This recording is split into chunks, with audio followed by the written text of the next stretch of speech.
The first thing our views could use is more reusability. This can be fairly easily achieved by using partial views. For our application, we are displaying a list of all candy, but also a list of special deals. In both cases, we need to show a candy description, image, and other properties. This is a perfect candidate for a partial view. Think of a partial view as a segment of code that can be reused within multiple views. We already created a few special partial view templates that we use to globally assign directives, tag helpers, and navigation. This time, we need a partial view that is going to be used by multiple views, but not globally on all pages. From the code perspective, partial view is just another view.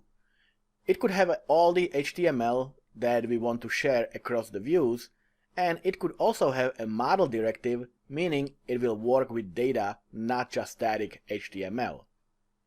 And as a convention, all partial views names start with underscore, which I already mentioned before. Partial view is parsed into a view using a tag helper called partial. This will execute the partial view and render the resulting HTML.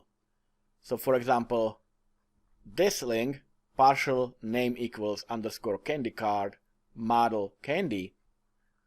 In this case, the ASP will search for a partial view underscore candy card, and it will search for it in the current controllers folder as well as shared folder.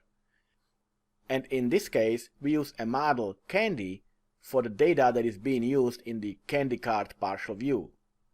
And since ASP searches shared folder automatically for the partial views, that's where we will place all our partial views for the application. Okay, so let's start creating partial views now.